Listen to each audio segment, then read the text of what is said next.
जब एग्जाम लिया जा सकता है, कोरोना का गाइडलाइन पालन करते हुए एग्जाम लिया जा सकता है, तो हम लोग पढ़ा क्यों नहीं सकते भाई? किसी भी गलत काम के विरुद्ध में आप नहीं जाते, वो सबसे बड़े गधे हैं आप। उसके बारे में सोचा, प्राइवेट टीचर के बारे में सोचा, क्या हुआ है 1.5 साल से, उसकी स्थिति क्या है पता है? माथा पकड़ के क्यों बैठा हूं? क्योंकि अब बिहार में बेतुका डिसीजन लिया जाता है। और आज देखिए नीतीश जी ने फिर से एक डिसीजन लिए, बिल्कुल बेतुका डिसीजन, बिना सोचे समझे हुए डिसीजन ले लिए। डिसीजन क्या है? कोरोना के लेकर डिसीजन आया हुआ है कि कोविड की स्थिति की समीक्षा की गई। कौन सा समीक्षा भाई? कैसा समीक्षा? किसने किया? पता ही नहीं। कोरोना संक्रमण की स्थिति को देखते हुए वर्तमान में लागू सभी प्रतिबंधों को 6 फरवरी 2022 तक विस्तारित करने के लिए निर्णय लिया गया है। आप सभी से अनुरोध है कि विशेष सावधानी बरतें एवं सरकार द्वारा जारी दिशा निर्देशों का पालन करें। क्यों करें भाई दिशा निर्देश का पालन? क्यों करें? आपने कौन सा दिशा निर्देश का पालन किया? जब सारे कोचिंग इंस्टीट्यूट बंद है, सारे शैक्षणिक इंस्टीट्यूट बंद है, तो एग्जाम किस बेस पे ले रहे हो? किस बेस पे एग्जाम ले रहे हैं? सारे के सारे कोरोना शैक्षणिक संस्थान में ही है भाई साहब। अजीब फालतू का डिसीजन है भाई। आप चले जाओ बसों में ठूस ठूस के, आप देख लो समस्तीपुर रोसड़ा के आसपास, वहीं पे रहता हूं, ठूस ठूस के भरे हुए हैं। भीड़ क्या कहते हैं, मार्केट में ढेर सारा भीड़ है, वहां पे कोरोना नहीं है। जब आपका पंचायत चुनाव हुआ वहां पे कोरोना नहीं है, सिर्फ शिक्षक स्कूल कॉलेजों में ही कोरोना है। जब एग्जाम लिया जा सकता है, कोरोना का गाइडलाइन पालन करते हुए एग्जाम लिया जा सकता है, तो हम लोग पढ़ा क्यों नहीं सकते भाई? क्यों नहीं पढ़ा सकते?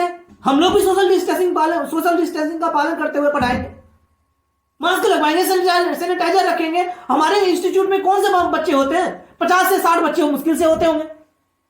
आप तो ये लाखों 2 लाख के बच्चे को का एग्जाम लेने वाले हैं, वहां पे कोविड नहीं होगा क्या? मानते हैं आप क्या कहते हैं, जब अंदर जाएगा बच्चा तो उसका मैनेजमेंट कर लीजिएगा, लेकिन बाहर क्या होगा? बाहर जो गैदरिंग होगा, बाहर जो कोरोना फैलेगा, उसका क्या होगा? बेतुका डिसीजन, फालतू के डिसीजन लिए जा रहे हैं आप लोग भाई। तो आपने कभी कोचिंग इंस्टीट्यूट के जितने भी टीचर हैं उसके बारे में सोचा, प्राइवेट टीचर के बारे में सोचा, क्या हुआ है 1.5 साल से, उसकी स्थिति क्या है? आपने कभी उस पर ध्यान दिया? 1.5 साल से उसकी स्थिति क्या है? सारे बच्चे आप तो आए, बस डिसीजन ले लिए, हो गया। कभी सोचे उनके बारे में? मकान मालिक यहां पैसे छोड़ नहीं रहे, पूरे के पूरे वो पैसे ले रहे हैं। हम लोग पढ़ा नहीं पा रहे हैं, बच्चे फीस नहीं दे रहे हैं। हम लोग का जिंदगी कहां से चलेगा? इतने टीचर, छोटे छोटे टीचर हैं, मर रहे हैं, और बड़े बड़े जो ऑनलाइन क्लासेस है वो मुंह खोल के बैठे हुए हैं यार खाने के लिए। आज ही हमारे एक बच्चे क्या कहते हैं स्टूडेंट से बात हो रही थी, बैजूस वाले आए हैं, उसके घर पे आए हुए हैं। भाई साहब जो मेरा क्लासेस लीजिए 17,000 में 5 साल पढ़ाऊंगा।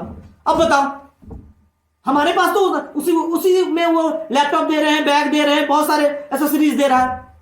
हमारे पास तो उतना बड़ा ह्यूज इन्वेस्टमेंट नहीं है जो हम लगा के वहां से बच्चे को कैप्चर करें। हम तो छोटे मोटे जैसे भी क्लासेस स्टार्ट करते हैं, आप बंद करवा देते हो। क्या करें, मर जाए? आपके जितने भी सरकारी टीचर हैं, चलो उनको तो पैसा मिल रहा है, हम लोग का क्या होगा? कहां जाए हम लोग? हमें यही नहीं समझ में आता दोहरा नीति क्यों खेला जा रहा है? क्यों खेला जा रहा है दोहरा नीति? और जब बच्चा पढ़ेगा ही नहीं तो एग्जाम किस बात का देगा? जब बच्चा पढ़ेगा ही नहीं तो एग्जाम वो क्या देगा? क्या लिखेगा एग्जाम में? आप ही बताओ। आपको समझ में आ रहा है कि नहीं आ रहा है पता नहीं, दिनों दिन बूढ़े होते जा रहे हैं हमारी सरकार, और उसको पता नहीं समझ है कि नहीं है। कल की बात है यार, मैं आ रहा था रोसड़ा से, हेलमेट लगा हुआ था, प्रॉपर हेलमेट लगा हुआ था, मेरा ग्लास गिरा हुआ था, और ग्लास गिरने के बाद रोक दिया गया, बोला मास्क क्यों नहीं लगाया? अब बताओ यार, अंदर में सफोकेशन होती है, अंदर में भी मास्क लगाए, टोपी पहने हुए थे, ऊपर से हेलमेट लगाए हुए थे, हेलमेट का ग्लास गिरा हुआ था, पूरा पैक था, उसके अंदर भी बोल रहा है मास्क लगाओ। आधे घंटे बहस हुई, तब जाके उसने छोड़ा। फाइन तो दिया ही नहीं भाई मैं, और क्यों दूं? क्यों दूं मैं फाइन? जब मैंने डबल वैक्सीन लगा रखा है, हमारे पास सर्टिफिकेट है, आप ही बोला था डबल वैक्सीन लगाओ, उसके बाद कोरोना संक्रमित नहीं होगा, तो फिर क्यों हर वक्त मास्क लगा के रखे? और रोड पे मैं बाइक से जा रहा हूं तो सोशल डिस्टेंस है, हमारे ना आगे है ना कोई पीछे है, अब हमें जबरदस्ती रोके करो मास्क लगाओ, ये कौन सा तरीका है? हाँ, आप पब्लिक प्लेस में रुके हैं, बातचीत कर रहे हैं, तब कहिए मास्क लगाए, तो समझ में आ रहा है, जबरदस्ती फाइन काटने के लिए तैयार हो गया।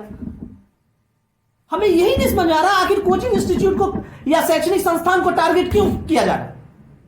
हम लोग का क्या स्थिति होगा? हमारे जैसे हजारों टीचर हैं, उसका क्या होगा, उसके भविष्य के साथ क्या होगा, उसके बच्चे कहां रहेंगे, उसका जो जीविकोपार्जन के लिए जो क्लासेस चला रहा था उसका क्या होगा। बड़े बड़े इंस्टीट्यूट मुंह खोल के बैठे हुए हैं, वो ऑनलाइन का फायदा उठा रहे हैं। हमारे पास उतने रिसोर्सेज नहीं है, वो डिजिटल बोर्ड पे पढ़ाते हैं। भाई साहब जिसके पास 70,000 80,000 का डिजिटल बोर्ड आता है, कहां से लाए बंदा,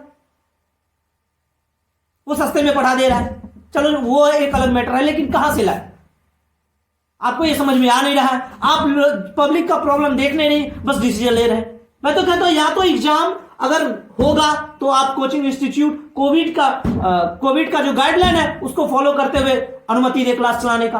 और अगर आप क्लासेस बंद करवा रहे हैं, शैक्षणिक संस्थान बंद करवा रहे हैं, तो आप एग्जाम भी कैंसिल कीजिए।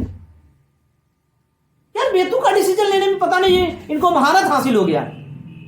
अब देखिए क्या है, 6 फरवरी तक और एग्जाम शुरू है 4-5 फरवरी से। मतलब आप कह रहे हो पढ़ो मत, पढ़ेगा नहीं लेकिन एग्जाम देगा, तो ये कौन सा बात हो, कौन सा बात हो, क्या देगा एग्जाम। यार कभी कभी तो हंसी आ रहा है, आप पे मजाक बना के रखे हुए हैं। आइए थोड़ा सा देखते हैं कि आपने पब्लिक का आपका कितना सपोर्ट है। आप ही का ये ट्वीट है ना, कोविड की स्थिति, इसी पे देखता हूं आपका कमेंट क्या है, कमेंट देखता हूं। मैं नहीं कर रहा हूं, चलो हो सकता है मैं आप पे बोल रहा हूं, आप गलत हो सकता हूं, लेकिन थोड़ा पब्लिक का रिएक्शन तो देख लूं क्या है। ये देखिए, ये फैसला और दिशा निर्देश अन्य मार्ग के अलावा बिहार के ना कोई जिला स्तर और ना ब्लॉक स्तर और ना पंचायत स्तर पर ही उचित ढंग से प्रस्तुत नहीं किया जाता है। मुख्यमंत्री महोदय जी, ये देखिए क्या हो रहा है, बच्चे का जिंदगी बर्बाद कर रहे हैं आप, बिल्कुल कर रहे हैं। वही बच्चे दिन भर इधर उधर भटकते रहते हैं, अपने अभिभावकों के साथ घूमते हैं तो कोरोना नहीं होगा। सही बोल रहा है, जब मार्केट में घूमने जा रहे हैं तो कोरोना नहीं है, लेकिन पढ़ने जाएगा तो कोरोना हो जाएगा। वही बच्चा अगर मार्केट में गया तो कोरोना नहीं होगा, लेकिन शिक्षण संस्थान में जाते ही कोरोना हो जाएगा। जब बच्चे वैक्सीन लेकर हजारों की संख्या में परीक्षा देंगे तो कोरोना नहीं होगा, लेकिन सीमित बच्चों के साथ पढ़ने जाएंगे तो कोरोना हो जाएगा। बताओ, जवाब दो, आप जवाब दीजिए। आप कुकर्मी कुमार, चलो ऐसा बात नहीं बोलना चाहिए, लेकिन बोलेंगे लोग, आपको बोलेंगे, इस तरह का डिसीजन लेंगे तो बोलेंगे। कुकर्मी कुमार की जय हो। क्या सोच रहे हैं इस घटिया सरकार की। सबसे ज्यादा कोरोना मार्केट बस ट्रेन में है, कोरोना नहीं है, लेकिन शिक्षण संस्थान में अधिक। सही बोल रहा है भाई साहब, बस में ठूस ठूस के भरा जा रहा है, बस में ठूस ठूस के पब्लिक भरा रहता है, वहां पे कोई गाइडलाइन नहीं फॉलो होता है, लेकिन कोई भी सरकार देखने वाली नहीं है, कोई भी प्रशासन देखने वाला नहीं है।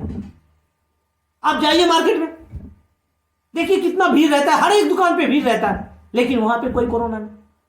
और हमारे शैक्षिक संस्थान में कोरोना है। शिक्षित लोगों को कोरोना पकड़ रहा है और शिक्षित लोगों को कोरोना नहीं पकड़ेगा। वैसा थोड़ा सा और देखते हैं, थोड़ा सा और देखते हैं ना। ये कमेंट पढ़ लो आप। इतिहास आपको एक अयोग्य और दूरदर्शी शासक के रूप में याद रखेगा। पता नहीं आपके सचिव और आईएएस अधिकारी कैसे हैं जो इस तरह की सीधी सुझाव आपको देते हैं।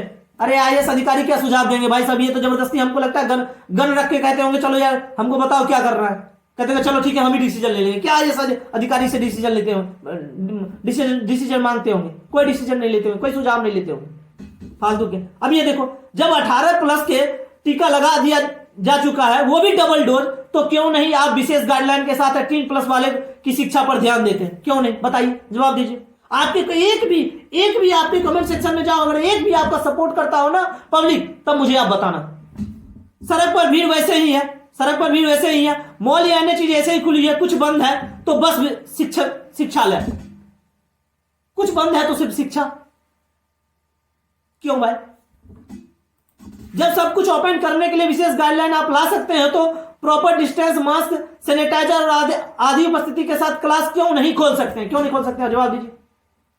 टीचर से ज्यादा मेंटेन मार्केट और मॉल कर रहा है, क्यों कोरोना गाइडलाइन को, क्यों शिक्षा को बर्बाद करने पर सब तुल गए हैं। शिक्षा बर्बाद हो ही रहा है, क्या कोरोना सिर्फ एजुकेशन सेंटर में ही पनप रहा है। एक पीढ़ी पूरी तरीके से खराब कर दी गई। ऑब्वियसली 2 साल का जो ये बच्चा होगा ना, ये जो 2 साल में पढ़ा होगा ना, वो बर्बाद हो गया, वो कुछ पढ़ा ही नहीं, उसका क्या होगा भविष्य, कोई भविष्य नहीं होने वाला। बर्बाद कर दी उसकी जिंदगी, आप करोड़ों बच्चे का जिंदगी बर्बाद कर दिया आप। कुछ और देखते हैं, देखते हैं एक भी सपोर्ट कर रहा है कि नहीं। सर कोई मास्क नहीं लगा रहा है, कोरोना बढ़ेगा ही स्कूल कॉलेज कोचिंग बंद रखिए जाए जब तक कोरोना खत्म ना हो जाए। हाँ भाई साहब, ये बड़ा बेरोजगार बैठा होगा, ये पक्का बेरोजगार बैठा होगा, इसलिए ऐसा बोल रहा है। देखो उस पर भी हंस रहे कुछ लोग। ये थोड़ा सा पढ़ लेते हैं। माननीय मुख्यमंत्री जी, सत्ता सुख भोग रहे राजनेताओं के कारण जनता अब शारीरिक रूप से अपाहिज न होकर दिमाग से अपाहिज हो रही है। सही बोल रहे हैं। अब दिमाग से आप खेल रहे हैं, लोगों के दिमाग से खेल रहे हैं। माननीय यदि यूपी की चुनाव रैलियों में जाना हो तो किसी भी तरह की कोरोना नहीं फैलती है। वहीं यदि विद्यालयों की यथावत खोला जाए तो कोरोना संक्रमण फैलने का ज्यादा खतरा है। वाह क्या बात है भाई साहब, यूपी में चुनाव हो रहा है, वहां पे तो कोरोना नहीं है, वहां डर के सारा कोरोना बिहार में भाग गया क्या? ये वही वाली हाल हो गई भाई साहब, ये दारू वाली हाल हो गई। दारू तो हर जगह बंद है बिहार में, लेकिन बिकता हर जगह भूत की तरह है। कोरोना का हल्ला हर जगह दिखता कहीं है नहीं, सिर्फ कोचिंग इंस्टीट्यूट में दिखता है। अजीब मजाक बना के रखे हो बिहार। मैं कह रहा हूं ना, बिहार बर्बाद होने वाला है अगर अभी आप नहीं जागे। और खास करके सबसे बड़ी दिक्कत क्या पता है ना, शिक्षित लोग जो जितने भी टीचर है ना, वही आवाज नहीं उठा रहे हैं। शिक्षित लोग जितने भी टीचर है ना, वही आवाज नहीं उठा रहे हैं। और सबसे बड़ी कमजोरी यही है, जब तक शिक्षित लोग आवाज नहीं उठाएंगे तब तक ये सरकार यूं ही आप लोग को दबाती रहेगी, यूं ही दबाएगी। मैं तो खोलूंगा, मैं कह रहा हूं इंस्टीट्यूट में खोलूंगा। मैं कॉमर्स पढ़ाता हूं और पढ़ाऊंगा। कितना इंतजार करूं? मैं सोशल डिस्टेंसिंग पालन करके पढ़ाऊंगा, सैनिटाइजर लगवाऊंगा, मास्क लगाऊंगा। जब सारे काम किए जा सकते हैं तो मैं पढ़ा क्यों नहीं सकता बताओ? और नहीं तो आप बताओ, आप उसका कंपनसेशन कौन देगा? रूम ओनर तो कभी नहीं छोड़ेगा रेंट, और ना छोड़ रहा है, उसका कौन देगा कंपनसेशन बताइए? सारे खर्चे हैं और उसका कौन देगा कंपनसेशन? ये 1.5 साल से 2 साल से हम लोग परेशान हैं, सारे इंस्टीट्यूट वाले परेशान हैं। दिमाग की सनक है कि क्या है पता नहीं, किस प्रकार से डिसीजन लिया जा रहा। मतलब मैं कह रहा हूं ना, ये बर्बाद है, ये बिहार पूरा बर्बाद होने वाला है।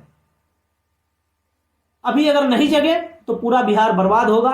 जो बिहार एजुकेशन के मामले में जितना आईएएस देता है वो भी नहीं दे पाएगा भाई साहब। मैं कहता हूं अभी जाग जाओ। मजाक बना के रखे हो, मजाक बना के रखा हो यार। एक भी डिसीजन सही रहता है इनका। दारू वाले डिसीजन पे हर वक्त पुलिस को कहां पे लगा दिया? दारू पकड़ने ले, और कोई काम है नहीं उनको, दारू पकड़ने पे लगवा दिया। भाई साहब और कोई काम नहीं उसको, क्या पीने दो यार, जो मर रहा है मरने दो यार। अब कोई मरना ही चाह रहा है तो मरने दो ना। किसी के पास पैसा है, पीने दो दारू।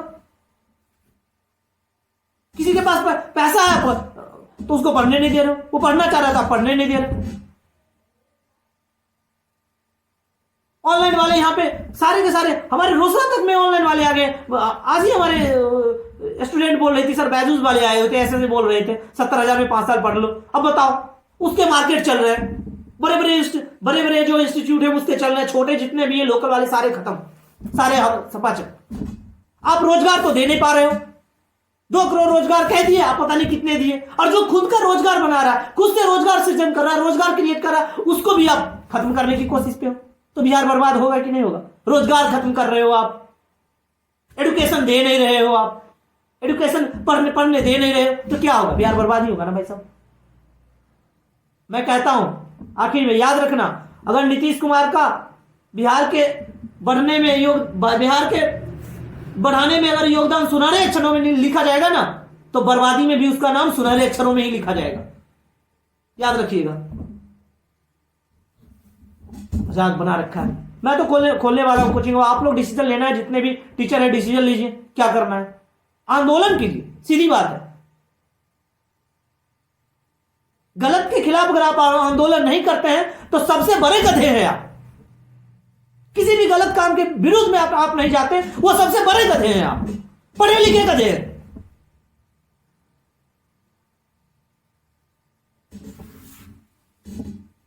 मजाक बना के रखा हुआ है, मजाक बना दिया है यार, अजीब हाल है।